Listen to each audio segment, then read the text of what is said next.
नमस्कार, जय हिंद दोस्तों। स्वागत है आप सभी का माजिद एजुकेशन पर। दोस्तों, आज से अपन स्टार्ट करने जा रहे हैं एक अनस्टॉपेबल सीरीज। ये सीरीज बहुत ही शानदार होने वाली है और ये अनस्टॉपेबल इसलिए होगी क्योंकि इसमें अपन पिछले सालों के क्वेश्चन सॉल्व करने वाले हैं। क्वेश्चन कौन से?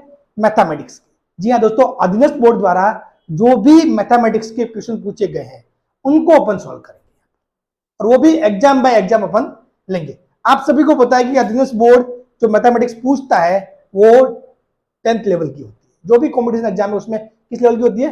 10th लेवल की। तो जो सारे जो क्वेश्चन है तो उनको अपन क्या करेंगे? सबको सॉल्व करेंगे, यानी जो सारे exam upon step by step लेंगे। ठीक है, भले पिछले साल के पटवारी हो और सीईटी एग्जाम हो और जो भी एग्जाम हो, जहां पर भी मैथ्स के सवाल पूछे गए, भले 3-4 सवाल भी पूछे गए उस पेपर में, तो उनको भी अपन सॉल्व करेंगे। उससे क्या होगा, अपने को ये ध्यान पड़ जाएगा कि अधीनस्थ बोर्ड किस टाइप के सवाल पूछता है। ठीक है, और अपने को तैयारी किस हिसाब से करनी है। साथ ही जब हम सॉल्यूशन करेंगे तो उसको एक एक उसके पॉइंट को अच्छे से देखेंगे ताकि वो टॉपिक के बारे में भी अपने को थोड़ी बहुत जानकारी हो जाए। ऐसा ही नहीं कि सिर्फ उस सवाल का सॉल्यूशन करेंगे, नहीं, उस सवाल को सॉल्यूशन करते हुए उसके आसपास, उसमें जो भी कॉन्सेप्ट है उसके आसपास की सारी चीजों का अपन क्या करेंगे? डिस्कशन करेंगे। ठीक है, तो ये सीरीज बहुत ही शानदार होने वाली है और आपके लिए बहुत ही ज्यादा हेल्पफुल रहेगी, खासतौर पर जो आने वाले एग्जाम है, जैसे कि पटवारी का एग्जाम है, पशु पिक्चर का एग्जाम है, सीईटी का एग्जाम है, उसमें इनसे आपको काफी हेल्प मिलेगी। और ये सीरीज चलती रहेगी, जैसे जैसे एग्जाम होंगे इसमें क्वेश्चन ऐड होते ही जाएंगे। चलिए स्टार्ट करते हैं आज पहली क्लास इस सीरीज की। आज अपन सॉल्व करने जा रहे हैं CET 2022। CET 2022 senior secondary level. उसमें टोटल 6 पेपर हुए थे। टोटल कितने पेपर हुए थे? 6 पेपर। 6 पेपर में से पेपर नंबर 1 का अपन सॉल्यूशन करेंगे। ठीक है, 6 पेपर में से अपन पेपर नंबर 1 का आज सॉल्यूशन करने जा रहे हैं।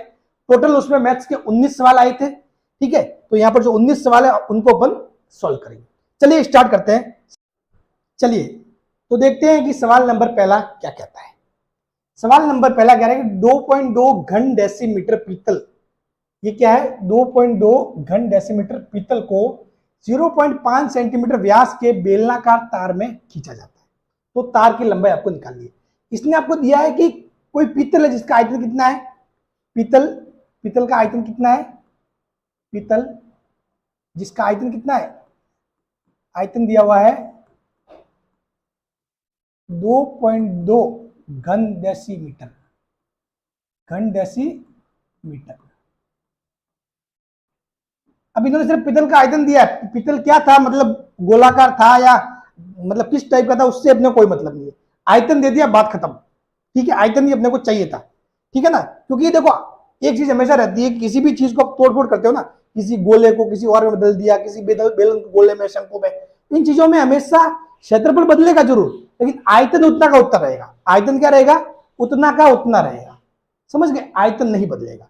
किसी को तोड़ के पिघला के कोई दूसरी चीज बना रहे हो ना, तो उसी जो मटेरियल है उसी चीज से वो दूसरी चीज बना रहे हो, तो आयतन उसका भी उतना का उतना रहेगा जितना पहले था। बात क्लियर? तो ये कह रहा है कि पीतल का आयतन, कोई पीतल की चीज है, ठीक है, वो कुछ भी हो सकती है, भले वो गोला हो पहले या कुछ भी हो, उससे अपने कोई मतलब नहीं। उसका आयतन कितना है?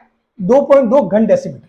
2.2 घन डेसीमीटर मतलब 2.2 इस, और घन का मतलब होता है क्यूब, घात 3, यानी कि हो गया डेसीमीटर और उसकी घात 3। उसकी घात 3। सवाल को ध्यान से देखना, इसमें बहुत सारे कॉन्सेप्ट सीखने को है। ठीक है, 2.2 डेसीमीटर का क्यूब। आपको पता है जब क्षेत्रफल होता है, क्षेत्रफल के पीछे लगता है सेंटीमीटर का स्क्वायर, मीटर स्क्वायर। उसी प्रकार जब आयतन होता है तो आयतन के पीछे लगता है मीटर क्यूब, सेंटीमीटर क्यूब। चूंकि ये किस में दिया हुआ? डेसीमीटर में दिया हुआ, ये हो जाएगा डेसीमीटर क्यूब। बात क्लियर?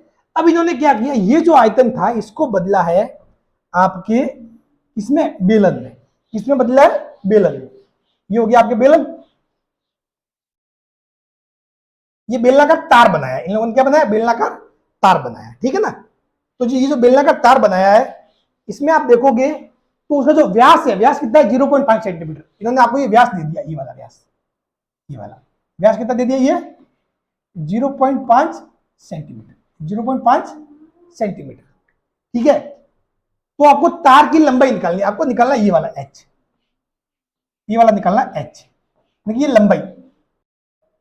तो यहां पे आपको निकालना है इसकी लंबाई। इसको h बोलो या l बोलो, बात वही है, ठीक है। ये चीज आपको निकालनी है। देखो सिंपल सा जो कॉन्सेप्ट है वो क्या है कि आप इस आयतन को बेलन में बदल रहे हो तो आयतन नहीं बदलेगा, आयतन नहीं बदलेगा। तो यानी कि आपको क्या करना है, बेलन के आयतन को इसके बराबर करना है, बेलन के आयतन को क्या करना है, इसके बराबर करना है, ठीक है। चलिए अपन देखते हैं इसको। अब बेलन का आयतन क्या होता है, तो बेलन का आयतन होता है, बेलन का आयतन,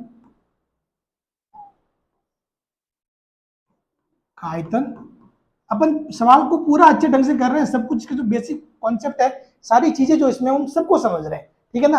हाँ, अपन मैं आपको एक स्पीड टेस्ट नहीं बता रहा कि चीजें मतलब कैसे करनी, कितनी फास्ट करनी है। अपन यहाँ पे एक्यूरेसी सीख रहे हैं, चीजों को कैसे करना है, कॉन्सेप्ट क्या है इस सवाल में, सारी चीजें अपन सीखने वाले हैं, ठीक है। अपने को जल्दी जल्दी सवाल सॉल्व नहीं करना है यहाँ पे, बात क्लियर। तो ये इसका जो आयतन होता है, बेलन का आयतन, वो होता है पाई आर स्क्वायर एच। बेलन का आयतन कितना होता है, पाई आर स्क्वायर एच, ठीक है। और आपको पता है बेलन का जो क्षेत्रफल होता है वो क्या होता है, देखो ये होता है 2 pi r h, 2 pi r H ये होता है आपके क्षेत्रफल इसका, वक्र पृष्ठ का, इसका वक्र पृष्ठ यानी कि ये वाला पृष्ठ, ये वाला पृष्ठ होता है 2 पाई आर एच वक्र पृष्ठ का। और जो संपूर्ण पृष्ठ का बोले तो उसमें ये वाला और ये वाला नीचे वाला और ये दोनों हो जाते हैं ऐड, तो 2 pi r h plus pi r square, 2 pi r h plus pi r square, ठीक है। सॉरी 2 पाई स्क्वायर, एक पाई आर स्क्वायर ये, एक पाई आर स्क्वायर ये 2 पाई आर स्क्वायर। एक मिनट, हाँ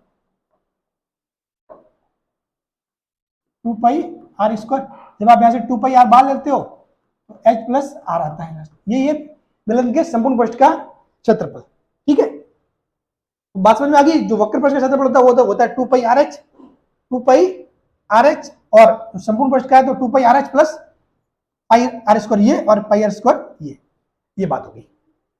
अब अपने जो सवाल है वो आयतन से संबंधित है, अपने को इसको पूरा पूरा इसमें बदलना है।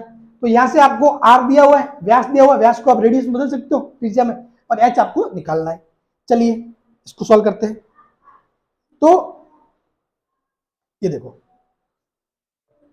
पाई आर स्क्वायर एच बराबर, बराबर आपको रखना है ये आयतन कितना है, बराबर आपको रखना है ये वाला कितना 2.2 डेसीमीटर क्यूब। अब यहाँ पे एक और कॉन्सेप्ट है, क्योंकि आपके जो आंसर है ना वो किसमें आ रहा है, मीटर में आ रहा है, सारे देख लो मीटर में, ये सेंटीमीटर में दिया हुआ, तो आपको क्या करना पड़ेगा, इसको भी मीटर में बदलना पड़ेगा और इस डेसीमीटर को भी मीटर में बदलना पड़ेगा, डेसीमीटर को भी क्या करना पड़ेगा, मीटर में बदलना पड़ेगा, ठीक है ना। तो ये चीज हमेशा ध्यान रखना। देखो डेसी, सेंटी और मिली, डेसी सेंटी और मिली, अगर आपको बोले कि डेसीमीटर, ये बात नोट कर लेना, डेसीमीटर होता है 10 की घात -1 मीटर, 10 की घात -1 मीटर, यानी कि ये हो जाएगा आपके 1/10 मीटर। 10 की घात -1 होता है मतलब 1/10, इसका मतलब होता है 1/10, यानी कि ये क्या हो जाएगा, 10 नीचे आ जाएगा, भाई घात -1 है तो नीचे आ जाएगा, 1/10 मीटर। उसी प्रकार सेंटीमीटर होता है ना, सेंटीमीटर होता है 10 की घात -2 मीटर, यानी कि 1/100 मीटर, 1/100 मीटर। और उसी प्रकार जो आपके मिलीमीटर में आ जाए mm, तो वो होता है 10 की घात -3 मीटर और 1/1000 मीटर। बात क्लियर। अब आपको इस डेसीमीटर को मीटर में बदलना है, तो यानी कि इस डेसीमीटर की जगह आप क्या लिख दो, 1/10 मीटर, बस बात खत्म, 1/10 मीटर। तो ये ना इसको क्या लिखोगे, 1/10 मीटर। तो देखो इसको मैं क्या लिख रहा हूं आगे, हाँ ये हो जाएगा 2.2, और जो कोष्टक में था डेसीमीटर उसकी जगह 1/10 मीटर, और ये हो जाएगा क्यूब। बात क्लियर, ये हो गई, ठीक है। दूसरा आपको दिया हुआ है इसका जो रेडियस है, जो त्रिज्या है आर, ठीक है, आर नहीं देके आपको दिया हुआ है व्यास दिया हुआ है, क्या दिया हुआ है, व्यास दिया हुआ है। तो व्यास को, जो व्यास है, व्यास को आपको क्या करना पड़ेगा, त्रिज्या में बदलना पड़ेगा। तो आप करोगे 0.5/2, ये हो जाएगी त्रिज्या। और इस सेंटीमीटर को आपको क्या करना है, सेंटीमीटर को मीटर में बदलना है, तो क्या करोगे 1/100, यानी कि 100 से भाग करना है, भाई यहाँ पे अपने 10 से भाग करना था, यहाँ पे 100 से भाग करना पड़ेगा, ठीक है, यानी कि ये आ जाएगा 1/100 मीटर, 1/100 मीटर। बात क्लियर। अब इन सारी चीजों को मैं वहां लिख लेता हूं, ठीक है ना। हाँ ये हो जाएगी रेडियस ऑफ त्रिज्या d/2, तो अब देखो यहां से सारी चीजें देखना, पाई आर की जगह क्या आया आपने, ये आया 0.5/2 इंटू 1/100 मीटर, 0.5/2, ठीक है, इंटू 1/100, ये किसमें आ गया, मीटर में आ गया, ठीक, 1/100 मीटर स्क्वायर, ठीक है, इंटू एच और बराबर 2.2 1/10। मैं आपको समझाने के लिए ऐसे कर रहा हूँ सारी चीजें, ठीक है, एग्जाम में ऐसे नहीं करना, एग्जाम में आपको जल्दी जल्दी कैसे करते हो नॉर्मली, समझाने के लिए। अब आपको पता है दोनों तरफ से मीटर में बदल दिया है, तो जो आंसर आएगा वो भी किसमें आएगा, मीटर में आएगा, ठीक है ना। अब आपको टेंशन लेने की जरूरत ही नहीं है, ठीक है। चलिए अब भले इस मीटर को लिखना नहीं है, साथ में सॉल्व करेंगे, उसमें लिखना नहीं है। अब देखो ये सारे मान, आई को लिखना 22/7, 22/7, इसमें जैसे कि क्या कुछ दिया हुआ नहीं है ना, कुछ भी नहीं दिया। बहुत बार क्या होता है एग्जाम में दे देते हैं पाई को आपको 3.14 लिखना है या 22/7 लिखना है, कुछ नहीं दिया हुआ, तो आप अपने हिसाब से लिख लो 22/7 वगैरह, ठीक है। तो 22/7 इंटू, अब देखो ये हो जाएगा, इसको भले आप सिंपल बनाने के लिए क्या कर सकते हो, इस पॉइंट को हटा सकते हो, 1 0 यहां जाएगा, ठीक है।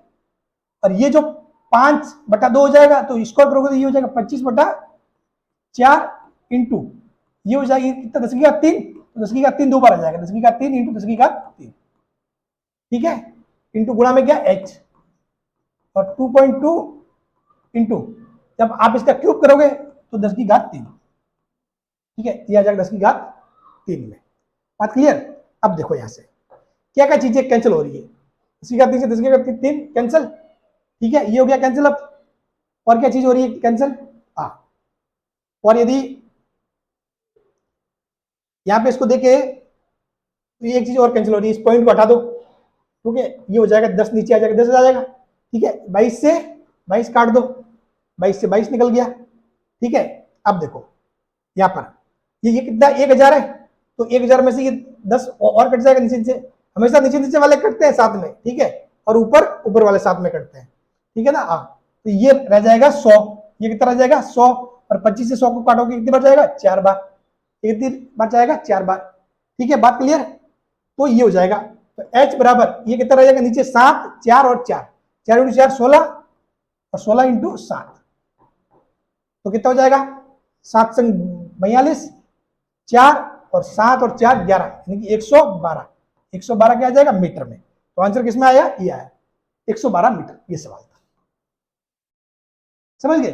अब मेरी कोशिश यहाँ पे आपको ये थी कि स्पीड सिखाना नहीं था, सारा इस सवाल में जो भी कॉन्सेप्ट है ना, जैसे कि यहाँ पर जो डेसीमीटर चीज आई, तो उस डेसीमीटर को मीटर में कैसे बदलते हैं, उसके अलावा सारी डेसीमीटर सेंटीमीटर मिलीमीटर ये सारी बातें अपने सीख ली, ठीक है। बेलन आया तो बेलन का अपने वक्र प्रश्न क्षेत्रफल देख लिया, संपूर्ण प्रश्न क्षेत्रफल देख लिया, ठीक है, और आयतन तो अपने सवाल में था ही, तो सारी चीजें अपन डिस्कस करेंगे, तो क्या टॉपिक भी क्लियर हो जाएगा, साथ साथ आपके बेलन का टॉपिक भी क्लियर हो गया, समझ रहे हो। चलो अब बढ़ते हैं नेक्स्ट सवाल पे, यह 112 आ गया आंसर। अब बढ़ते हैं नेक्स्ट सवाल पे, सवाल नंबर दूसरा। ये तो सिंपल है, ठीक है, ये सिंपल ही था, इसमें तो कोई था ही नहीं इतना बड़ा। ये क्या था कि ये साइन अल्फा बराबर दिया हुआ 3/4, तब कॉस अल्फा का मान निकालना। एक तो आपको कंफ्यूज नहीं होना है, क्या होता है बच्चे कंफ्यूज हो जाते हैं कि भाई सर ये साइन अल्फा क्या होता है, साइन थीटा वही साइन अल्फा है, होता क्या है साइन, साइन तो क्या है ट्रिग्नोमेट्रिक में ये टर्म्स है, साइन कॉस टेन। अब आपकी इच्छा है तो इसको साइन पी लिख दो, साइन एक्स लिख दो, साइन वाई लिख दो, या साइन थीटा लिख दो, बात क्लियर। ये तो नाम देना है कि इसके अंदर जो एंगल है कोण है उसको आप नाम क्या दे रहे हो, तो मैंने मान लिया इसको पी मान लिया तो साइन पी हो गया, एक्स मान लिया तो x, sine x sine y sine theta, ऐसे समझ गए। तो इसको लेकर ज्यादा अपने को डरना नहीं है, ठीक है। तो आपको यहां से दिया हुआ कि साइन अल्फा आपको दिया हुआ है, कॉस अल्फा का मान निकालना है, तो आपको फॉर्मूला सभी को पता है, बहुत सिंपल काम था ये। तो ये क्या था आपको पता है फॉर्मूला, फॉर्मूला है क्या है अपने, sine alpha sine square alpha, ठीक है, प्लस कॉस स्क्वायर अल्फा,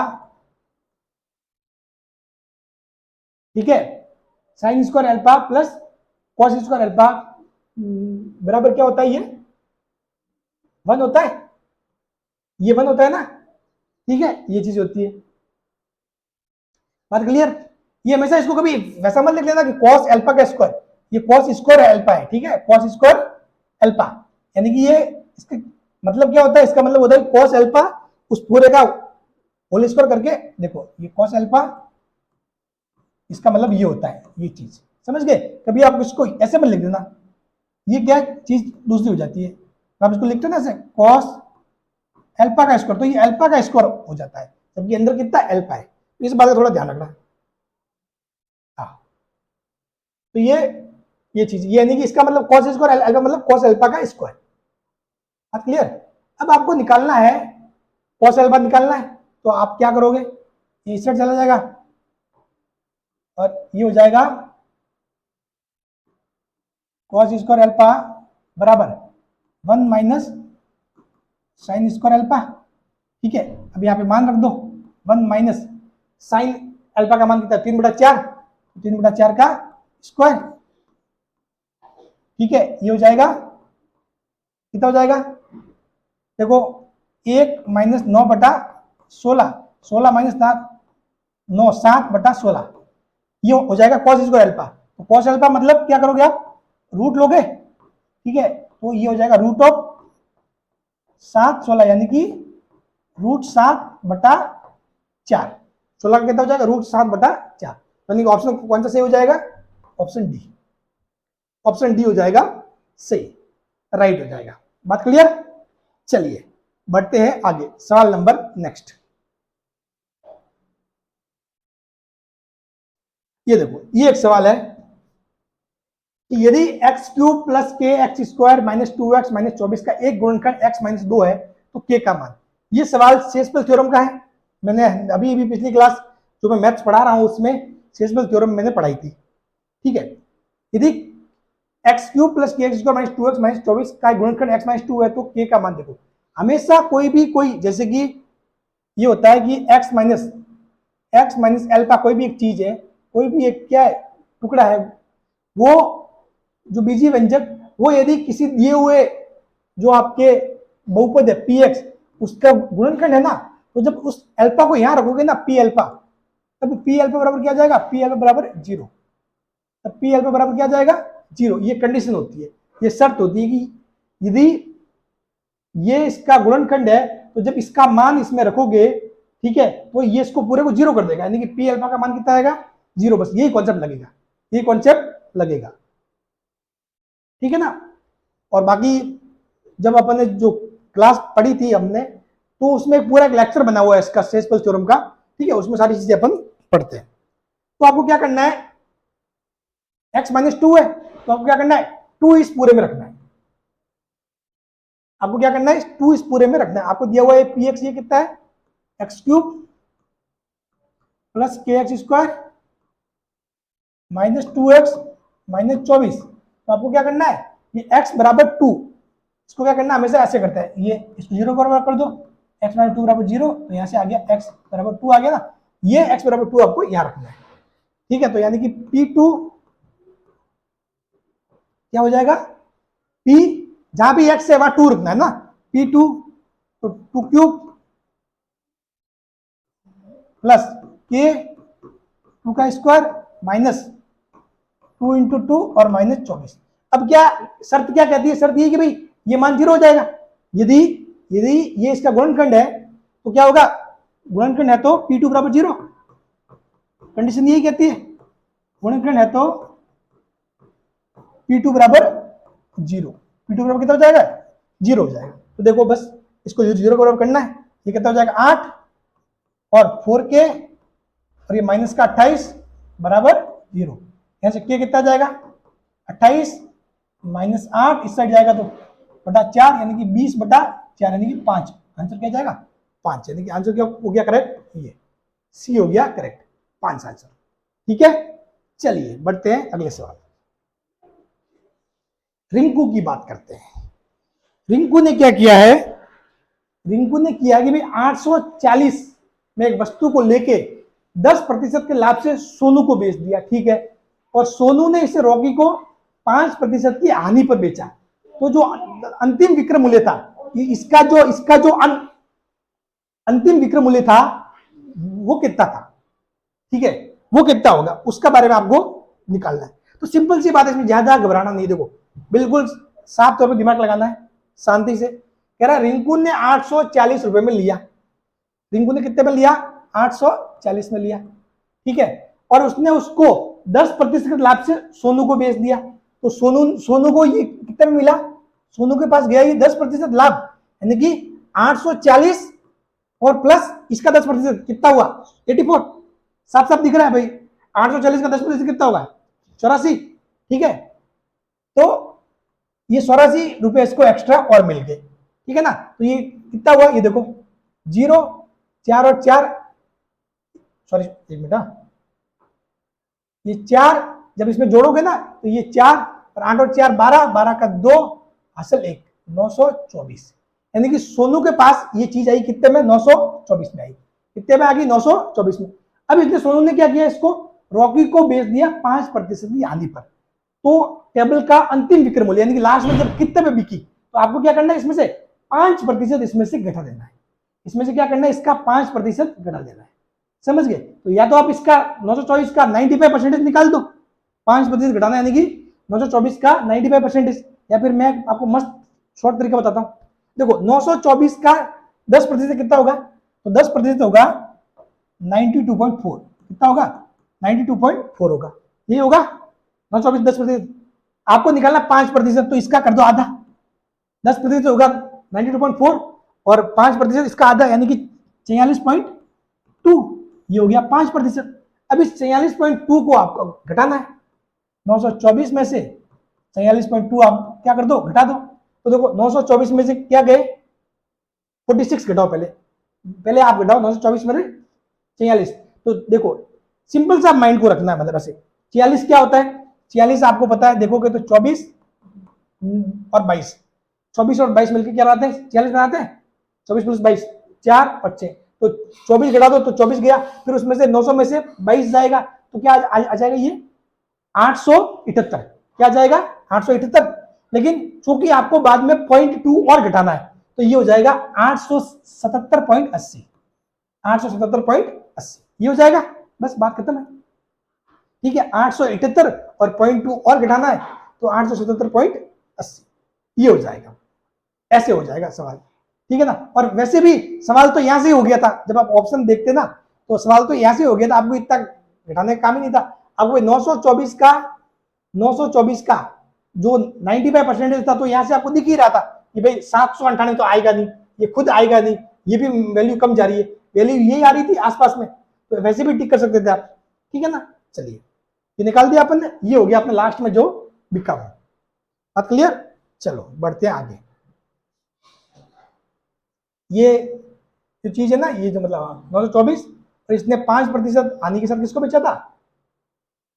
हाँ रॉकी को। हाँ ये रॉकी को, ताकि अगर एक पीडीएफ वगैरह भी शेयर करूँ आपको मैं तो आपको चीजें समझने में आसान रहे, ठीक है। चलिए वैसे मैं इसकी पीडीएफ शेयर करूंगा आपको, मेरे टेलीग्राम चैनल पे मिल जाएगी। टेलीग्राम चैनल का नाम आपको क्या करना है? सर्च करना है माझी से एजुकेशन चैनल, सर्च करोगे तो आपको मिल जाएगा। और नहीं होगा तो मैं मेरे मतलब वीडियो के नीचे लिंक भी दे दूंगा, वहां से भी आप देख लेना चीजें, ठीक है ना। चलो नेक्स्ट सवाल, ये सवाल देखो, ये भी बहुत मस्त सवाल है। ये कह रहा है कि भाई ऐसे कोई पाई चार्ट बना दिया कि पूरा इसमें जो सारी चीजें हैं, कुछ मतलब पैसे को खर्च किया गया, खर्च किस पे? विज्ञापन पे, बाइंडिंग पे, रॉयल्टी पे, कागज पे, जिस भी किसी पे, ठीक है, वो चीजें दी हुई है। और सवाल में पूछ रहा है कि भाई बाइंडिंग की अपेक्षा विज्ञापन पर कितना प्रतिशत ज्यादा खर्च किया गया? बाइंडिंग की अपेक्षा विज्ञापन पर कितना प्रतिशत ज्यादा खर्च किया गया? तो बाइंडिंग और विज्ञापन दो चीजों को देखना है। एक तो बाइंडिंग वाला ये सी वाला और विज्ञापन बी वाला। बाइंडिंग वाला सी वाला ये हो गया, ठीक है, और ये हो गया विज्ञापन वाला बी वाला विज्ञापन। इन दो चीजों को देखना है। तो अब देखो कितना प्रतिशत ज्यादा खर्च किया गया, तो यानी कि इसने क्या किया है, अपना जो एक 100 मान लो, कोई भी चीज कितनी 100 मान लिया कि जो चीज है वो कितनी 100% है, उस 100% को इन्होंने क्या किया है? डिग्री में बदला है। किसमें बदला है? डिग्री में, 360 डिग्री में बदल दिया, ठीक है। तो यानी कि कहने का मतलब ये हुआ कि भाई सिंपल सी बात है कि 360 डिग्री मिलके क्या बनाते हैं? 100 बनाते हैं, ठीक है। 100 360 डिग्री मिलके क्या बनाते हैं? 100% बनाते हैं, ठीक है ना, ये कितना बनाते हैं 100% बनाते हैं। तो यानी कि जो 45 डिग्री वो कितना बनाएगा, तो 45 डिग्री बनाएगा आपके 100/360 इंटू 45, 100/360 इंटू 45।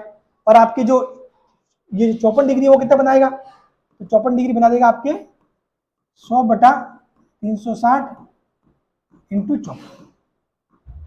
ठीक है, हाँ बात क्लियर। ये होता है एक एक नियम। आपको पता है ना कि भाई 12 किलो का मूल्य 24 रुपए, तो 1 किले का, तो 12 किलो का मूल्य 24 रुपए, तो 1 किले का 24/12 ऐसे होता है मतलब।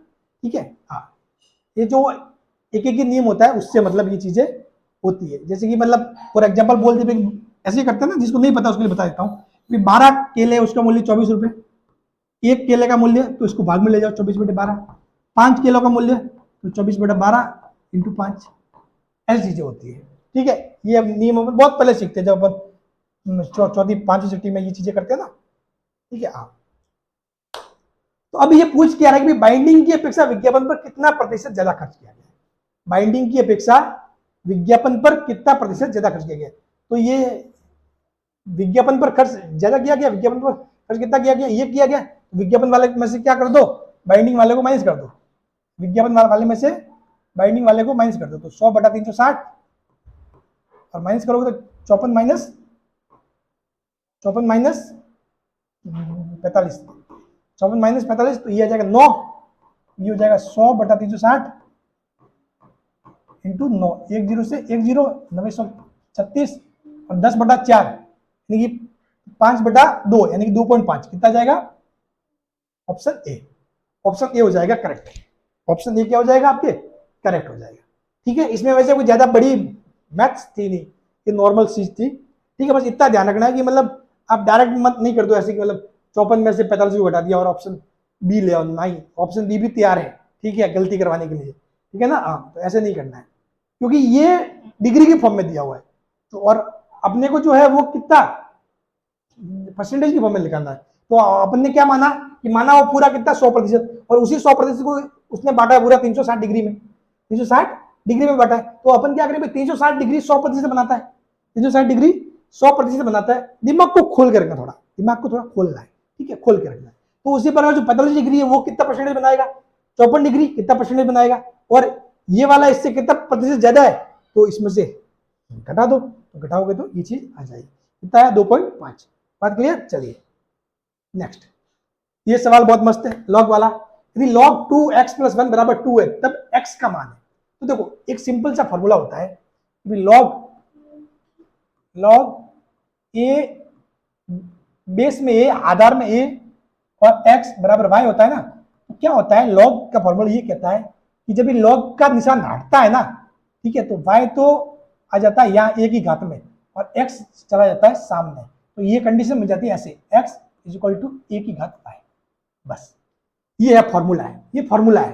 ठीक है, इसमें कुछ ज्यादा नहीं था, ये फॉर्मूला है लॉग का। तो यहाँ पे देखो, जब आप इसमें देखोगे ना तो ये क्या होगा, ये 2 तो इस 2 की घात में चला जाएगा और ये x + 1 यहाँ आ जाएगा सामने। ये क्या हो जाएगा,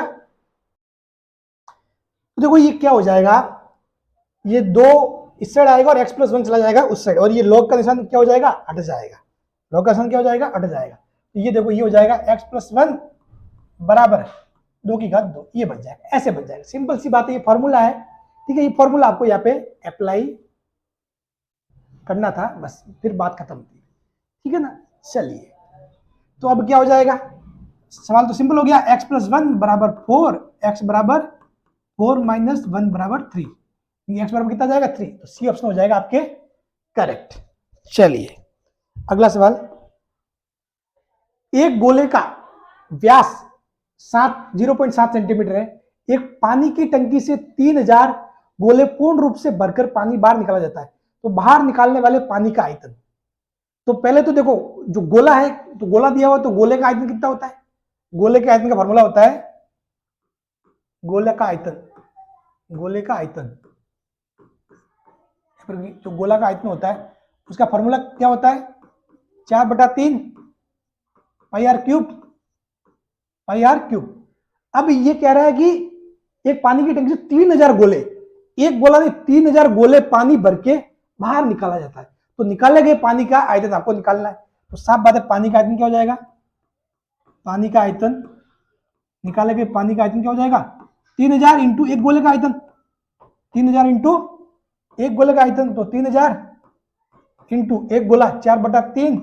और आपको यहाँ पे देखो दिया हुआ है पाइप आपको 22/7 रखना है, तो आपको 22/7 रखना है। ठीक है, बहुत बार ऐसे दे देते हैं, तो आपको वही फॉलो करना है, 22/7 इंटू R क्यूब। तो आपको दिया हुआ है व्यास, दिया हुआ है, क्या दिया हुआ, व्यास दिया हुआ। और यहाँ पे एक मेन बात, व्यास को अपन क्या कर देंगे, रेडियस में चेंज कर देंगे 7/2। यहाँ पे आपको कुछ चेंज करने की जरूरत नहीं है। क्यों, क्योंकि देखो आंसर भी किसमें, सेंटीमीटर में, और आपको दिया भी किसमें, सेंटीमीटर दिया हुआ, तो इसलिए बदलना नहीं है। बहुत सारे बच्चे क्या करते हैं, अभी इसको मीटर में बदलेंगे, ठीक है, और फिर जो आंसर आएगा उसको फिर से सेंटीमीटर बदलेंगे। तो ये सब कुछ चीजें नहीं करनी, दिमाग को स्ट्रेट रखना है, सीधा रखना। अगर हाँ आंसर यहाँ पे अपने मीटर में आता है तो फिर इसको मीटर में चेंज करके फिर सॉल्व करते ताकि अपना काम इजी हो जाए। यहाँ पे अपने सेंटीमीटर में आंसर आ रहा है तो बस कोई दिक्कत नहीं है।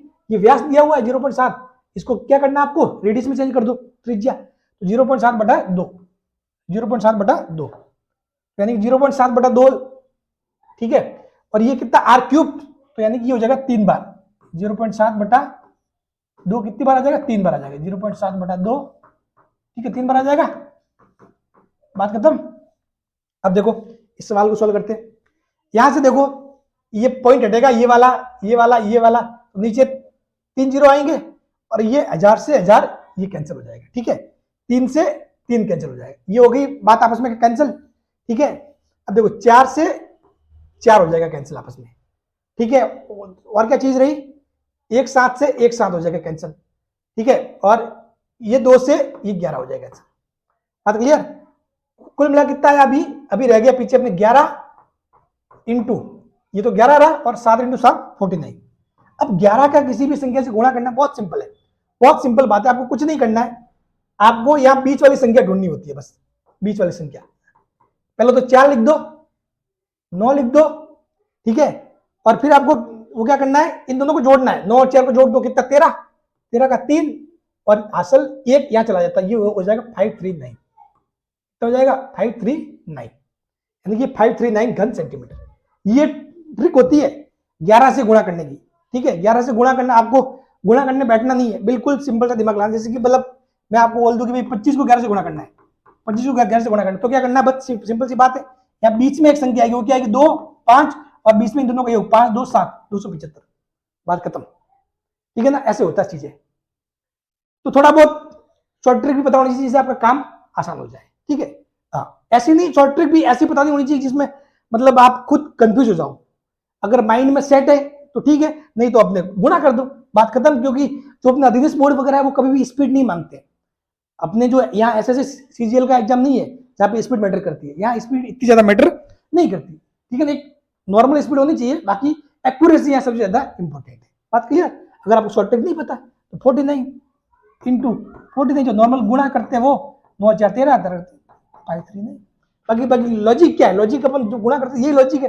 अपने 4 लिख दिया, 9 लिख दिया, बीच में इन दोनों को जोड़ना है, बस। शॉर्ट ट्रिक कहां से आती है, आपको बेसिक पता होता है, ये बेसिक गुणा है, इसी बेसिक गुणा को अपने शॉर्ट ट्रिक में बदला है, कहने का मतलब, ठीक है। शॉर्ट ट्रिक कहीं से ऊपर से टपक के नहीं आती है, बेसिक पहले बेसिक सीखो, रियल क्या चीज, फिर अपना दिमाग अप्लाई करो, बात क्लियर। तो ये देखो 539 घन सेंटीमीटर हो गया। चलो पढ़ते आगे। 15 17 16 7 10 12 14 16 19 12 16 की माध्यिका एवं माध्य निकालना है। ये भी बहुत मस्त सवाल है, ये भी बहुत मस्त सवाल है, ठीक है। मैंने जब सीटी के लिए मैथ्स पढ़ाई थी तो उसमें माध्यिका और माध्यिक एक ही क्लास में सारा निपटा दिया था। ये माध्य, माध्यिका, ठीक है, बहुलक, इन सभी को मैंने एक क्लास में फिनिश कर दिया गया, ठीक है। और ये सवाल सीटी में ऐसे कैसे पूछा गया, देखो आपको क्या करना होता है, माध्यिका निकाल, पहले अपन बात करते हैं माध्यिका की। पहले आपको जो दिया हुआ है ना, इसको घटते हुए या बढ़ते हुए क्रम में सेट करना है। कोई भी क्रम, आपको जो इच्छा हो, भले आपको सर मैं तो बढ़ते हुए क्रम में लूंगा, तो मैं तेरी इच्छा, तो बढ़ते हुए में ले, ठीक है। कोई कहेगा सर मैं तो घटते हुए में लूंगा, तो तू घटते हुए में ले ले, अपनी इच्छा, ठीक है। तो वो अपन लेते हैं बढ़ते हुए क्रम में। तो सबसे छोटा अंक कौन सा, 7 है, 7, फिर 10, 7 के बाद 10 ही है, चलो ठीक है 10, फिर क्या है 12, 12 2 बार है, ध्यान रखना 2 बार लिखना है, 12 12, फिर क्या है उसके बाद 14, फिर 15 और 16 3 बार है, 16 16 16, तो 16 16 और 16, फिर क्या 17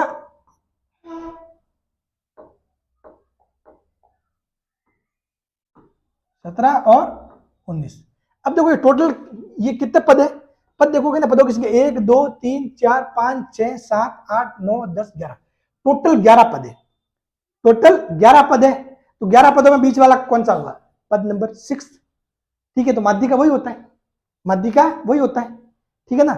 यदि जो पदों की संख्या विषम है, मैंने जब ये टॉपिक पढ़ते हैं तब अपन बताते हैं, यदि पदों की संख्या विषम है तो n+2वां पद, n+2वां पद, ये कब है, जब पदों की संख्या विषम हो, पदों की संख्या विषम हो, तो माध्यिका निकालने के लिए।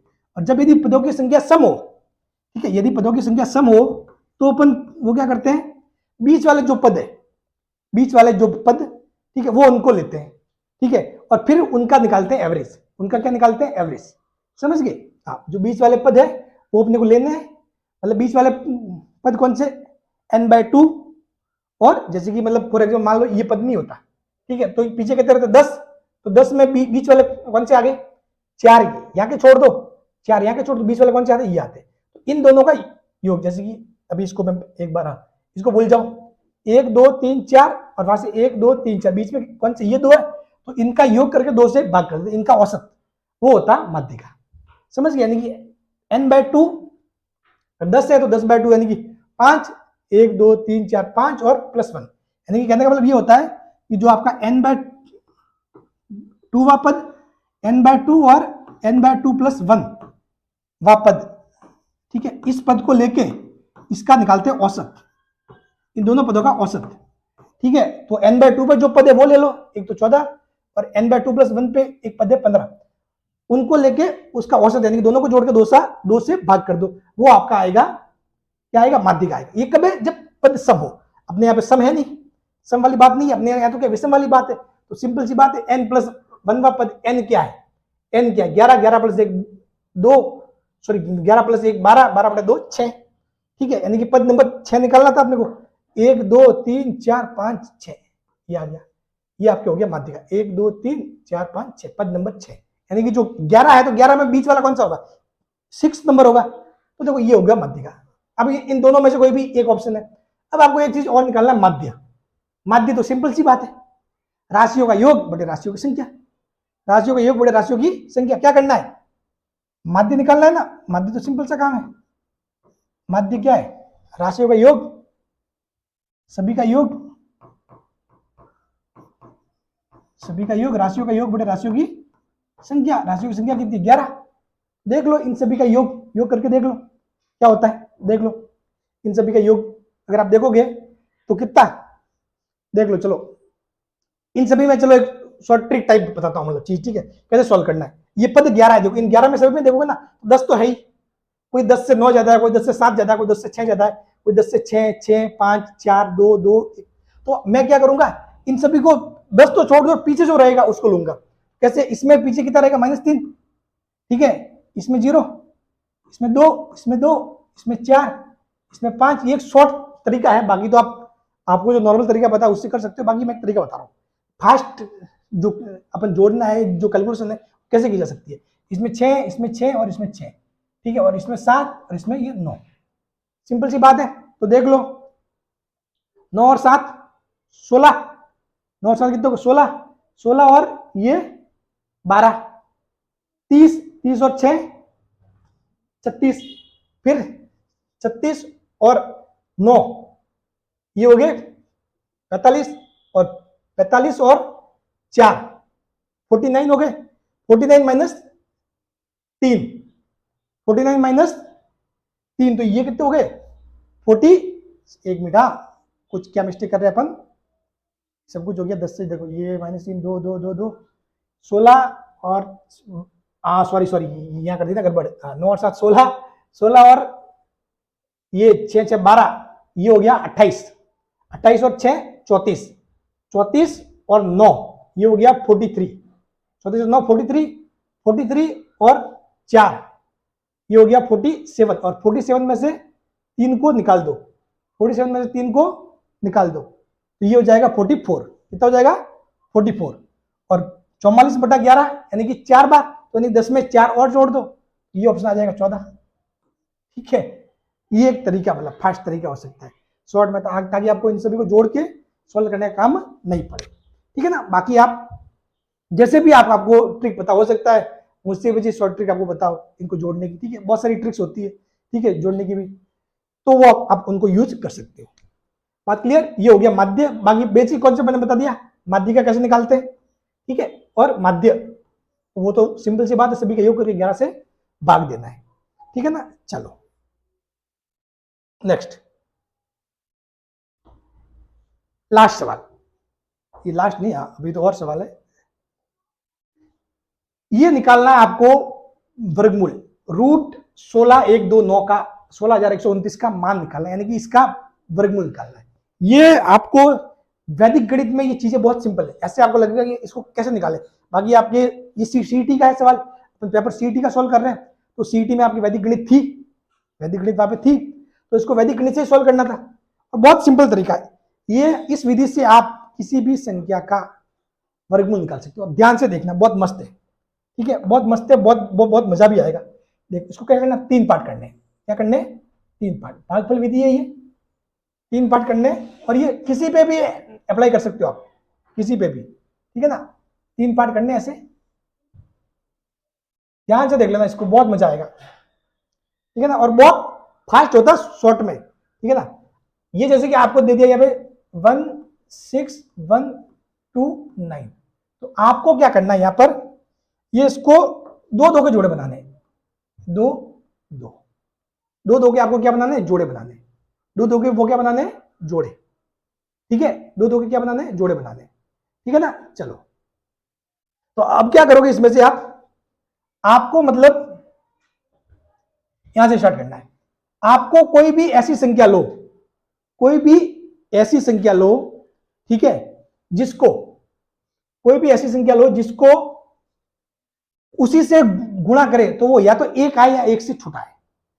कोई भी, देखो लॉजिक समझो, कोई भी ऐसी संख्या लेनी है जिसको इससे गुणा करे तो या तो 1 आए या 1 से छोटा, तो वो संख्या क्या, 1 ही हो सकती है, 1 हो सकती है ना। ठीक है, 1, तो उसी 1 को आप यहां पे रख दो, यहां पे और रख दो।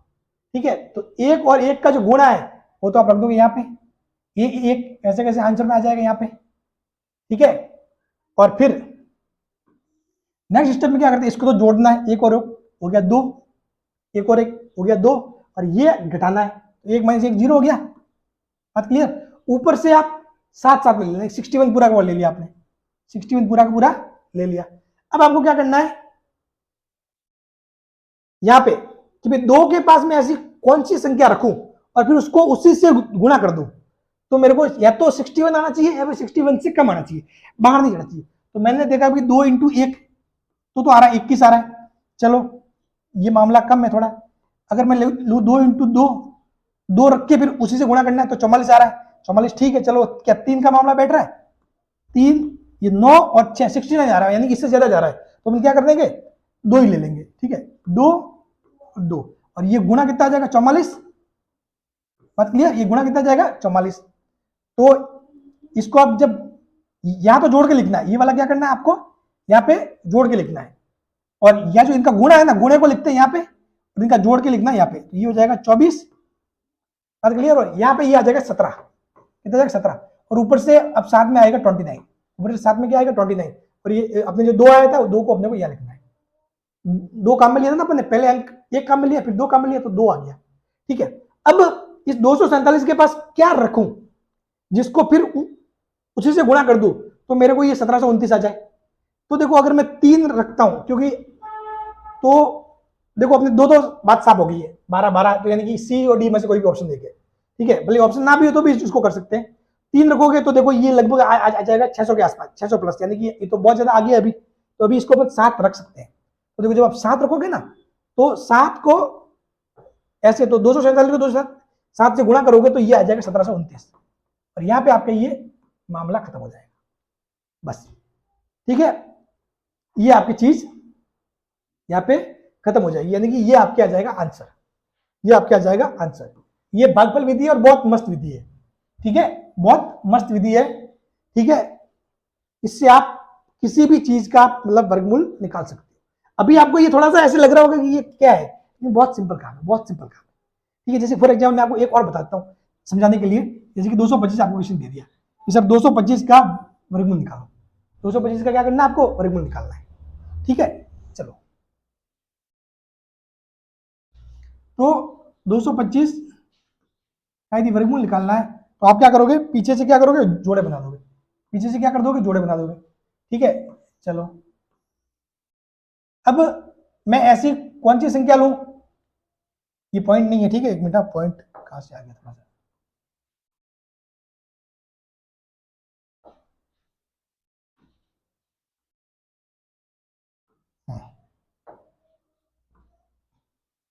लास्ट।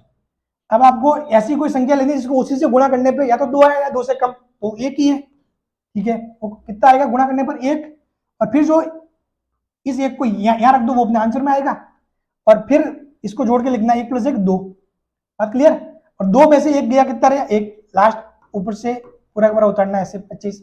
अब इसके पास ऐसी कौन सी संख्या रखे जिसको उसी से गुणा करे तो 125 आ जाए या फिर उससे कम आए, तो 5 और 5 ये हो जाएगा 125, और आपका ये उत्तर होता है, 225 का वर्गमूल ये होता है। कोई भी संख्या उसके लिए आप ट्राई कर सकते हो, बहुत ही बेस्ट मेथड है, बहुत ही बेस्ट मेथड है, ठीक है ना। आपको मतलब ये जो शॉर्ट ट्रिक बनते हैं ना, शॉर्ट ट्रिक वाले मेथड, ये वैदिक गणित से ही बनते हैं। आपको किसी ने बताया होगा कि भाई, मैंने भी एक सवाल करवाया था, ये सवाल मैंने एक शॉर्ट वीडियो बनाया था, उसमें बताया था कि भाई आपको देखना लास्ट में क्या अंक आ रहा है, फिर उसके हिसाब से करना डिसाइड की 3 आएगा या 7 आएगा, फिर उसके बाद आपको देखना है ज्यादा कम क्या चीजें होती है, वो ट्रिक, उसके चक्कर में फंसो। उससे बढ़िया मेरे ख्याल से ये तरीका बहुत बेस्ट है, इसमें आपकी एक्यूरेसी भी बनी रहेगी, गलती होने की भी कोई संभावना नहीं है, बिल्कुल मस्त तरीका ये, ठीक है। ये होता है भागफल विधि से वर्गमूल निकालना। आप कोई भी संख्या ट्राई कर सकते हो, समझ गए, या तो इनका लिखना योग और यहाँ पे लिखना गुणा, बस बढ़ते जाओ, लास्ट में जाके अगर ये मतलब इसका वर्गमूल आ रहा है पूर्ण रूप से, ठीक है, तो ये बिल्कुल पूरा का पूरा लास्ट में जाके कैंसिल हो जाएगा, कट जाएगा। जैसे कि 125 आ गया ना, 1729 कट गया, पूरा का पूरा से 0 बन जाएगा लास्ट में जाके, बात क्लियर। और यहाँ पे उस साइड लिखना आपको आंसर, जो जो अंक काम में ले, एक काम में लिया तो एक आंसर आ गया, 5 काम में लिया तो 5 आंसर, ठीक है। तो ये अब इसको ऐसे करना था इस विधि से, समझ गए। चलिए, अब बढ़ते आगे, और सवाल है, सवाल बहुत ज्यादा है इसमें, सवाल बहुत ज्यादा है। अब देखो नेक्स्ट सवाल क्या कर रहा है, जो फर्स्ट 50 नेचुरल नंबर है इनका योग निकालना है। तो सिंपल सी बात है, नेचुरल नंबर क्या होते हैं, जो एक तो होता है पूर्ण संख्या, ठीक है, पूर्ण संख्या यानी कि होल नंबर, एक होता है नेचुरल नंबर, प्राकृत संख्या। जो प्राकृत संख्या है वो क्या होता है, पूर्ण संख्या, प्राकृत संख्या। जो पूर्ण संख्या है वो तो होती है 0 से स्टार्ट होती है, 0 1 2 3 और ऐसे चलते जाओ, और जो ये प्राकृत संख्या वो 1 से स्टार्ट होती है, 1 2 3 ऐसे चलते जाओ, समझ गए। ये होता है पूर्ण और प्राकृत। तो प्रथम 50 जो प्राकृत संख्या है उनका योग निकालना है। तो सिंपल सी बात है, इसका एक फॉर्मूला है, ठीक है। आप जब 8वीं क्लास में थे तब बताइए, एस एन एन प्लस 1/2, ठीक है। अपने को एन कितना दिया हुआ है, आपको निकालना है एस 50 यानी कि 50 50 और 50 + 1 51/2, यानी कि क्या हो जाएगा, ये कैंसिल कर दो, ये 25 बार, 25 × 51, 25 × 51, तो ये आ जाएगा आपके 1275, कितना जाएगा, 1275 हो जाएगा, बात क्लियर, ठीक है। ये हो जाएगा,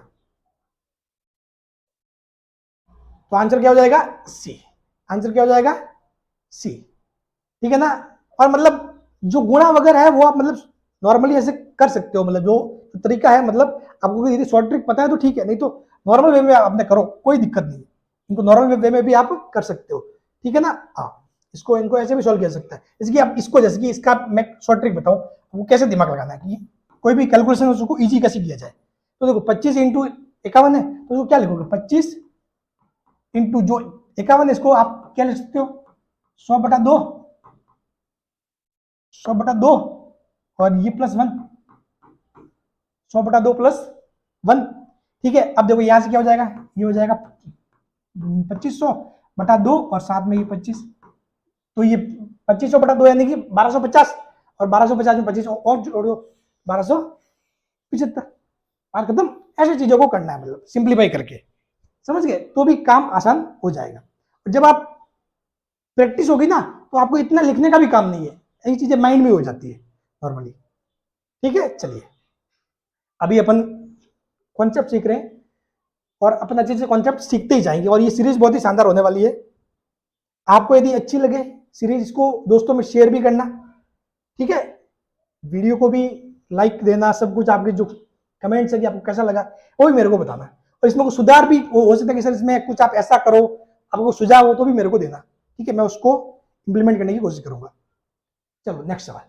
एक थैले में 5:6:7 के अनुपात में 5 रुपए के, 2 रुपए के और 1 रुपए के सिक्के। ये सवाल तो इसके तो आंसर ठीक कर दें। चलो ठीक है, सिक्के यदि कुल राशि 220 हो तो थैले में 2 के सिक्कों की संख्या क्या है। ये कह रहा है कि 5:6:7 के अनुपात में सिक्के हैं, इसके 5 रुपए के, 2 रुपए के और 1 रुपए के, यानी कि ये समझ लो 5 रुपए के, ठीक है, 2 रुपए के और 1 रुपए, किस रेशियो में है, 5:6:7। तो ये देखो अनुपात कब आता है, अनुपात तब आया होगा जब कोई ना कोई संख्या इनके साथ कॉमन रही होगी गुणा में। तो मैंने माना कि भाई वो संख्या x थी, तो ये क्या हो गया 5x, अपन ये मान लीजिए ये 5x हो गया, ये 6x हो गया, तो ये 7x, तभी तो ये अनुपात हुआ। ये अपन इनको काटे x x x से, तो ये 5:6:7 आया, समझ गए। तो यानी कि x क्या था, इन सभी के गुणा में कॉमन था, क्या था, कॉमन था, जिसको काटने पे अपने को क्या मिला, अनुपात 5:6:7। तो अपन ये मान लिया कि वो जो एक थैले में जो कुल मिला के सिक्के कितने, ये मैंने मान लिया 5x, 5 रुपए के 5x है, 2 रुपए के 6x है और 1 रुपए के 7x है, समझ गए, ये है सिक्के कुल। तो अब ये कुल राशि कितनी हो रही, राशि हो रही है 220। तो 220 कैसे होगा, देखो 5x 5 रुपए के सिक्के इंटू इसकी वैल्यू कितनी है 5, ये 6x सिक्के किसके 2 रुपए के इंटू इसकी वैल्यू कितनी है 2, और ये 7x कितने 1 से गुणा कर दो, बराबर कितना जाएगा 220, बराबर 220। अब देखो ये हो जाएगा 25x, कितना हो जाएगा 5 × 5 25x, और ये 6 × 2 14x, ठीक है, सॉरी हाँ दिमाग क्या है बहुत बार, हाँ 12x, ठीक है, 6 × 2 12 और 7x × 1 7x, बराबर 220। अब देखो इन सभी को 12 और 7 19, 19 और 25, ठीक है। तो देखो 25 और 20 करते हैं तो सिंपल सी बात है 45, लेकिन 19 है तो एक माइनस कर दो 44 हो गए, तो ये 44x हो जाएगा। तो x बराबर हो जाएगा 220/44। तो ये कितनी बार जाएगा, 5 बार जाएगा भाग, ठीक है, 5 और 20 यानी कि, और 5 × 40 200, ये भाग कितनी बार जाएगा 5 बार। तो x की वैल्यू कितनी आ गई 5 आ गई। x 5 आ गया, आपको पूछा क्या है 2 रुपए के सिक्कों की संख्या, तो 2 रुपए के सिक्कों की संख्या कितनी है, ये होगी 6 × 5 तो बराबर 30। तो 2 रुपए कितने सिक्के हुए 30 सिक्के, 2 रुपए कितने सिक्के हुए 30 सिक्के, बात क्लियर, समझ गए। चलिए एक तार है वो 98 सेंटीमीटर त्रिज्या के वृत्त के आकार का है, एक तार है वो क्या है 98 सेंटीमीटर त्रिज्या के वृत्त के आकार का। इस तार से एक वर्ग बनाया गया है, वर्ग की एक भुजा की लंबाई क्या है, ये देखो वर्ग बनाया और वर्ग की एक भुजा की लंबाई क्या है। एक तार 98 सेंटीमीटर त्रिज्या के वृत्त के आकार का है, 98 सेंटीमीटर त्रिज्या के वृत्त का, यानी कि क्या किया इन्होंने, एक वृत्त है, वृत्त से इन्होंने क्या बनाया है, वर्ग बनाया है, वृत्त से क्या बनाया है, वर्ग बनाया है, ये बनाया, ठीक। तो ये जो लंबाई थी ना इन्होंने, ये जो लंबाई, ये अब ये वृत्त क्या था 98 सेंटीमीटर त्रिज्या का वृत्त था, एक तार, ये त्रिज्या कितनी थी 98 सेंटीमीटर, ये आर 98 सेंटीमीटर। इसको इन्होंने तोड़ के क्या बना दिया, इससे उस तार को मोड़ के क्या बना दिया, ये वर्ग बना दिया है। तो वर्ग की भुजा की लंबाई निकालनी है। तो पहले क्या करेंगे अपन, ये लंबाई निकालनी है अपने को, भाई इसी तार को ये लंबाई निकालनी है, ये लंबाई क्या है, वर्त की परिधि। तो तार की लंबाई यानी कि वर्त की परिधि, तार की लंबाई यानी कि ये क्या हो जाएगा, ये वर्त की परिधि हो जाएगा, वर्त की परिधि। तो यहां से वर्त की परिधि कितनी हो जाएगी, 2πr, 2πr। ठीक है, तो देखो ये कितना हो जाएगा, चलो इसको ऐसे रखते हैं, ये 2πr। ठीक है, और इसी से इन्होंने क्या किया, एक वर्ग बनाया है। तो वर्ग की कुल लंबाई देखो, वर्ग की लंबाई क्या होगी, आपको एक भुजा पूछी है, अपन ने मान लिया कि इसकी एक भुजा, ये क्या है भुजा, ये भुजा मान लिया। ऐसे ऐसे कितनी 4 भुजाएं होती है, तो ये लंबाई किसके बराबर होगी, 4 इंटू भुजा के बराबर। ये लंबाई कितनी बराबर, किसके बराबर होगी, 4 इंटू भुजा के बराबर। तो यहां से साफ बात मालूम पड़ी, 4 इंटू भुजा बराबर 2πr। बात क्लियर, सवाल सिंपल हो गया। ठीक है, तो भुजा बराबर क्या हो जाएगा, 2 इंटू जो पाई है, पाई की जगह क्या रखना, 22/7 रख दो, चलो, इंटू आर की जगह 98 सेंटीमीटर, और बदलने का काम नहीं है क्योंकि आपका आंसर भी किसमें, सेंटीमीटर में, बटा 4, बटा 4 आएगा तो ये नीचे आ जाएगा, नीचे लिख दो, चलो ठीक है, कोई कंफ्यूजन वाली बात ही नहीं है। ठीक है, ये कितनी बार गया, 2 बार, ये 2 से 11 बार।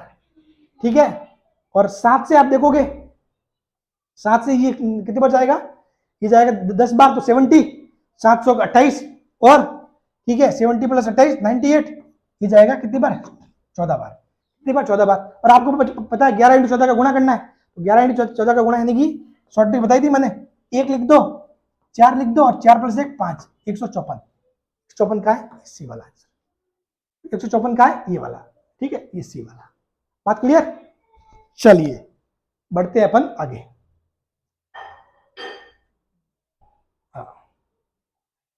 एक खंबे द्वारा डाली गई जो परछाई है, परछाई की लंबाई खंबे की लंबाई का √3 गुणा है, तो सूर्य का उन्नयन कोण है, सूर्य का उन्नयन कोण क्या होगा। तो देखो सिंपल सी बात है, ये क्या बोल रहा है, ये खंबा है, एक मिनट सवाल को थोड़ा अपन डायग्राम सही बनाते हैं ताकि समझने में आसान। ये खंबा है, ठीक है, और खंबे से बन रही है, क्या बन रही है, इसकी जो परछाई बन रही है वो कितनी बन रही है, खंबे की लंबाई का √3 गुणा। तो अपन ने मान लिया खंबे की लंबाई क्या है, x है। ठीक है, खंबे की लंबाई क्या है, x है, तो ये जो परछाई है वो बन रही है √3x। यहाँ क्या सूर्य है, यहाँ पीछे क्या सूर्य है, सूर्य होगा पीछे तभी वो बनेगी, यहाँ क्या पीछे सूर्य है। ठीक है, तो ये पूछ रहा है कि सूर्य का उन्नयन कोण, तो उन्नयन कोण क्या होता है हमेशा, सूर्य का पूछ रहा है, तो जो देखने वाला क्या है, यहाँ पे है, यहाँ पे जो इंसान खड़ा है वो है। ठीक है, तो इसके लिए सूर्य का उन्नयन कोण क्या होगा, ये थीटा, ये थीटा को निकालना है बस। ये हो गया सूर्य का उन्नयन कोण। अगर ये आपको देखो उन्नयन कोण और जो एक होता है, 2 शब्द होते हैं, उन्नयन, ठीक है, उन्नयन, और दूसरा होता है अवनमन। क्या होता है, अवनमन, उन्नयन और अवनमन। तो उन्नयन कोण तो ये होता है जैसे कि आपने, आपसे ऊपर कोई चीज है, आपसे ऊपर कोई चीज है, सूर्य, इसको देख रहे हो, तो ये हो जाएगा उन्नयन कोण थीटा, ये 37 के साथ। अगर आपसे कोई नीचे कोई चीज है, आपसे नीचे कोई चीज है, जैसे कि आप खड़े हो यहाँ पर, ठीक है, आप यहाँ पे खड़े हो, ठीक है, और आपके नीचे को कुछ भी कीड़ा मकोड़ा है, ठीक है, मैंने मान लिया कुछ भी चीज है जमीन पे जो आपसे छोटी है, ठीक है, तो आप इसको देखोगे कैसे, आप इसको देखोगे ऐसे, ऐसे देखोगे ना। तो 37 क्या होता है, ये होता है, तो ये वाला जो कोण हो जाएगा ये हो जाएगा अवनमन कोण। ये क्या होता है, अवनमन कोण, समझ गए आप। और यदि आप ऊपर देख रहे हो तो आपका कोण हो जाएगा ये, समझ गए आप, जैसे देख रहे हो ना। अब अगर आपकी आंखें ऐसे, ये 37 होता है, ये क्या होता है 37 हॉरिजॉन्टल। अब आप ऊपर देख रहे हो तो एंगल बन जाएगा ये, नीचे देख रहे हो तो एंगल बन जाएगा ये, ऐसे देखते हो तो एंगल ये बन जाएगा कोण, समझ गए। तो आपको ये कोण निकालना है, तो सिंपल सी बात है, ये क्या हो जाएगा, ये हो जाएगा tan थीटा बराबर, tan थीटा बराबर x बटा √3x। tan थीटा ये तो होता है लंब बटा आधार, ये तो होता है लंब बटा आधार होता है tan थीटा।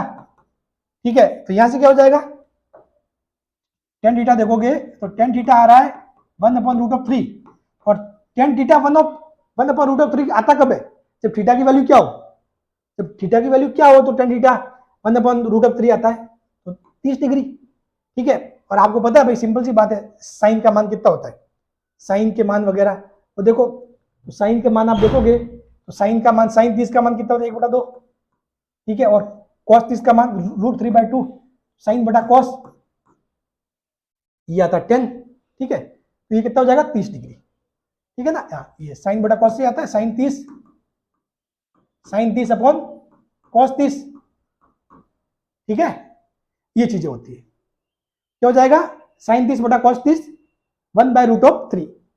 ऐसी चीजें, अगर आपको 10 का याद नहीं है तो बस कोई जरूरी नहीं है, कोई माइंड में ऐसा कोई जरूरी नहीं कि माइंड में रखना ही ये चीजें, साइन और कॉस का पता होना चाहिए, साइन और कॉस का आपको पता होना चाहिए। ठीक है ना, हाँ चलो, तो ये हो जाएगा आंसर ए इसका।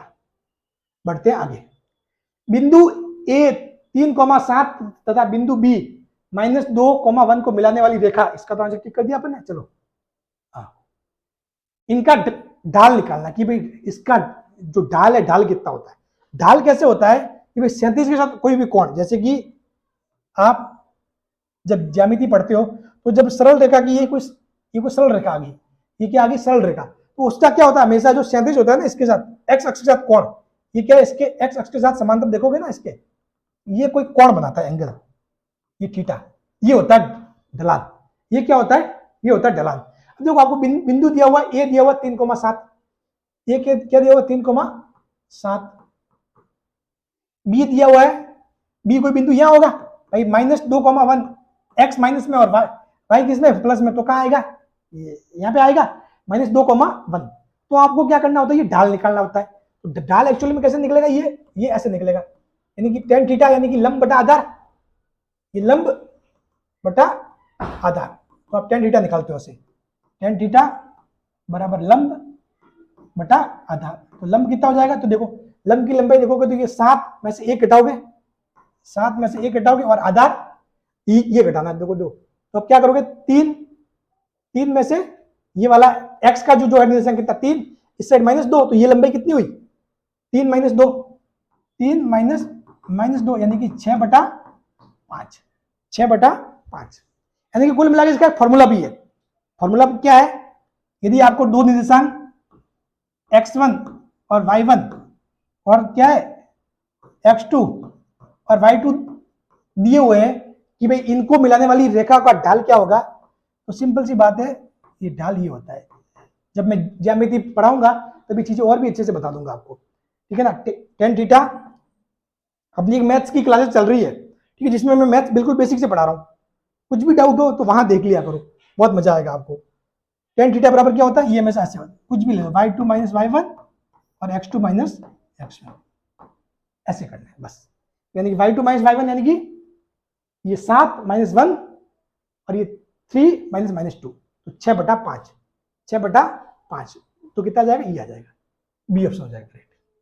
बात क्लियर, बी ऑप्शन क्या हो जाएगा, बी ऑप्शन हो जाएगा आपके करेक्ट। ठीक है, चलो 6/5 आ गया। ठीक है ना, तो ये तरीका होता है, ये मतलब ये मैंने बता दिया फॉर्मूला कहां से आया एक्चुअल में, ये क्योंकि बहुत बार क्या होता है चीजें डायरेक्ट नहीं रटनी है, मतलब आपको पता होना चाहिए क्या चीज हो रही है।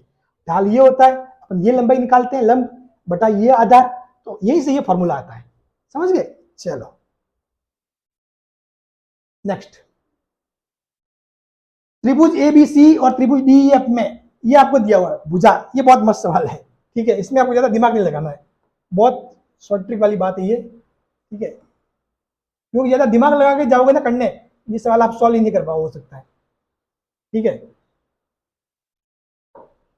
आपको दिया हुआ है ए, सॉरी यार,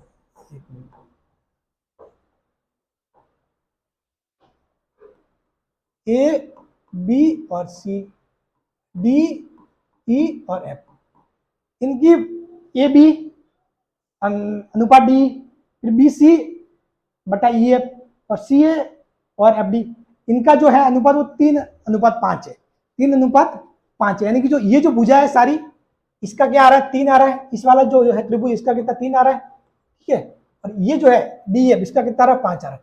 ये कह रहा है क्षेत्रफलों का अनुपात क्या होगा, तो क्षेत्रफल हमेशा क्या होता है स्क्वायर होता है, क्षेत्रफल हमेशा किस में होता है, स्क्वायर में होता है, समझ गए। तो क्षेत्रफल स्क्वायर में होता है मतलब क्या हो जाएगा, इनका स्क्वायर हो जाएगा, बस बात खत्म, कोई ज्यादा सोचना नहीं है। 3 का स्क्वायर 9 और 5 का स्क्वायर 25, 3 का स्क्वायर 9 और 5 का स्क्वायर 25, यानी कि 9/25, बस बात खत्म। ये अगर चीजें क्यूब में होती तो अब क्या करते, 3 का क्यूब कर देते, 5 का क्यूब कर देते, बस, ठीक है।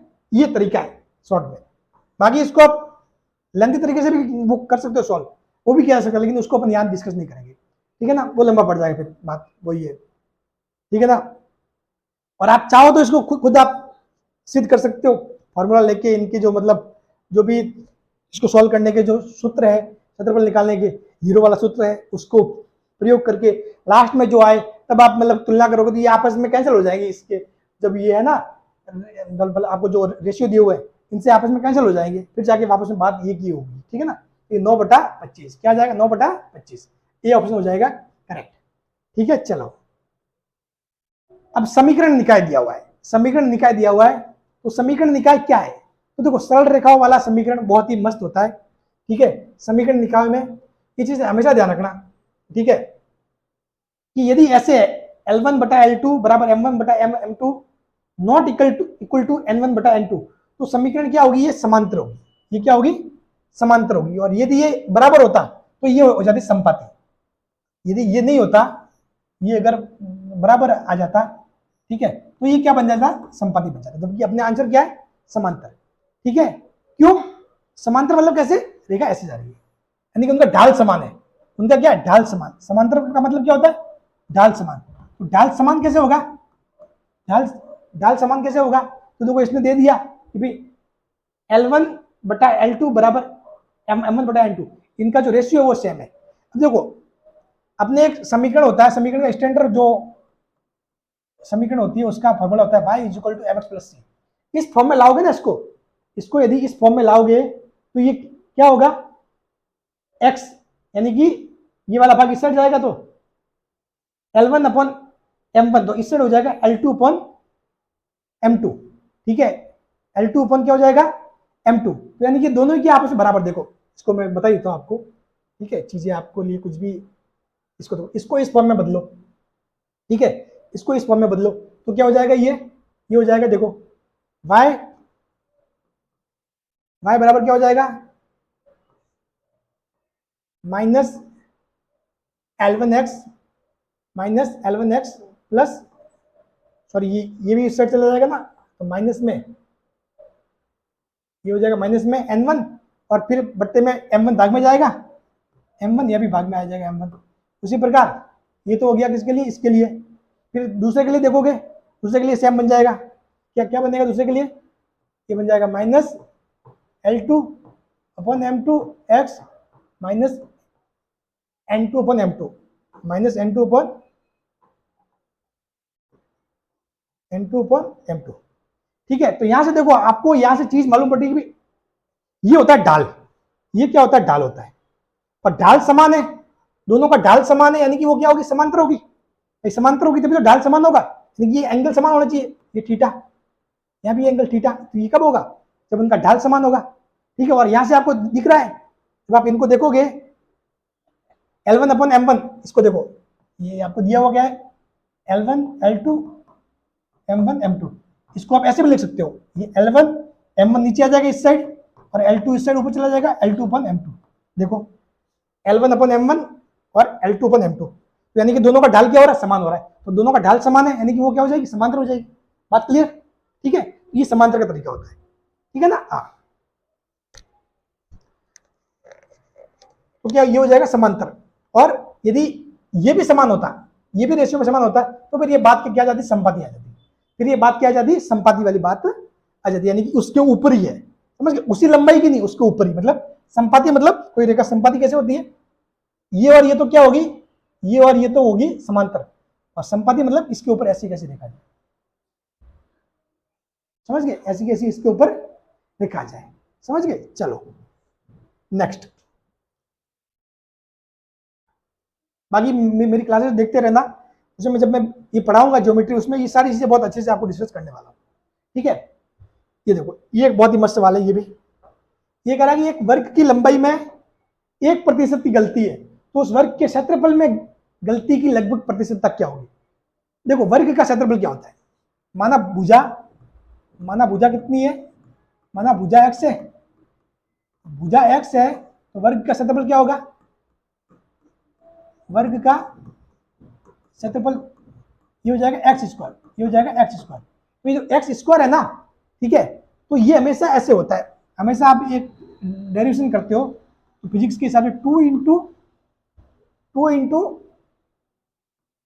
डेल्टा एक्स अपॉन एक्स, ये ऐसी कोई चीज बन जाती है, ठीक है। इनको इसको 100 से गुणा कर दो तो इसमें ये क्या होता है, प्रतिशत परिवर्तन होता है, ठीक है, ये सारी चीजें होती है। तो यानी कि ये क्या हो जाएगा, 2 से गुणा हो जाएगा। अगर जितनी गलती इसमें है, इसमें यदि 1% गलती है, इसमें 1% गलती है, तो उसके क्षेत्रफल में 2% की गलती हो जाएगी। सिंपल सी बात ऐसे होता है, ठीक है। तो आंसर क्या हो जाएगा, सी 2%। ये अगर देखो कि मैं अगर बात करता कि इसकी वर्ग नहीं होगी, मैं मानता घन, ठीक है, और घन का क्या करता, आयतन, घन का आयतन क्या होता है, एक्स क्यूब होता है, ठीक है। अब आपसे पूछ रहा था कि भाई घन है, तो घन की जो भुजा है उसमें 1% की एरर है, 1% की गलती है, तो ये तो उसके क्षेत्रफल में कितने प्रतिशत की गलती होगी, तो 3, ये 3 आ जाएगा आगे, बस 3 इंटू ये ऐसे आ जाएगा, समझ गए, बस ऐसे होती है चीजें। ये बात क्लियर, ये है चीजें, मतलब ऐसे। और इसको आप सिंपल ढंग से वो करना चाहो तो भी कर सकते हो, फिर वो लंबा तरीका बन जाएगा कि भाई एक वर्ग की लंबाई में 1% की गलती है, तो आपने मान लिया कि उसकी लंबाई कितनी है, 100 नहीं होके 101 है, ठीक है, 100 नहीं होके 101 है। फिर आप क्या करोगे, 101 इंटू 101, ये हो गया वर्ग का क्षेत्रफल, ठीक है, वर्ग का क्षेत्रफल, ठीक है। और जो पहले जो क्षेत्रफल था वो क्या था, तो फिर क्या करोगे, कैसे सॉल्व करोगे, 101 का स्क्वायर माइनस जो पहले था 100 का स्क्वायर बटा 100 का स्क्वायर इंटू फिर इसको क्या करोगे, उसको प्रतिशत में बदलना है पूरा पूरा, तो फिर वापस 100 से गुणा करके ये सॉल्व करोगे, तब भी जाके आपको ये मिल जाएगा, तब भी जाके आपको ये मिल जाएगा। समझ गए ये चीजें, इनको आप ऐसे भी सॉल्व कर सकते हो, ठीक है ना। हाँ, लेकिन ये तरीका बढ़िया है, बस ये स्क्वायर है, जो भी जिस चीज की बात हो रही है जिसमें परिवर्तन, उसके ऊपर जो घात है ना, जैसे कि x की घात n है, ठीक है, तो x में जो जो परसेंटेज परिवर्तन होगा, तो इस x की घात n में कितना परसेंटेज परिवर्तन होगा, वो होगा n इंटू जो भी x में परिवर्तन हो वो, समझ गए। इसको मैं लिखवा भी देता हूं आपको, देखो कुछ भी चीज है x की घात n, x की घात n कोई दिया हुआ है, ठीक है, तो x में जो भी है आपको चेंजेस, परसेंटेज परिवर्तन दिया हुआ है, ठीक है, परसेंटेज परिवर्तन मैंने मान लिया a, ठीक है, परसेंटेज परिवर्तन कितना दिया हुआ a, तो इस पूरे में इसमें कितना होगा, x की घात n में कितना होगा, n में परिवर्तन कितना हो जाएगा n इंटू ए, ये अगर a प्रतिशत दिया हुआ है, ये हो जाएगा n इंटू ए प्रतिशत। बात क्लियर, ऐसी चीजें होती है, ठीक है। बाकी आप सिंपल तरीके से भी कर सकते हो कि भाई पहले 100 था, माना भुजा की लंबाई पहले 100 थी, अब यदि गलती से वो 101 होगी, फिर उसका क्षेत्रफल निकालो, फिर पहले के क्षेत्रफल उसकी तुलना करो और उसका परसेंटेज कितना बढ़ गया या घट गया, वो चीज भी आप देख सकते हो, ठीक है ना। चलिए, यदि एक धनराशि 12 वर्ष में साधारण ब्याज की दर से दुगुनी हो जाती है, तो वो राशि कितने वर्ष में तिगुनी हो जाएगी। एक धनराशि है वो 12 वर्ष में साधारण ब्याज की दर से दुगुनी हो जाती है, तो वो राशि कितने वर्षों में 3 गुनी हो जाएगी। सवाल सिंपल है, साधारण ब्याज का सिंपल है सवाल है, मूलधन, ठीक है, मूलधन इंटू दर इंटू समय बटा 100। ये कह रहा है कि भाई यदि एक धनराशि मैंने माना वो क्या है, राशि x है,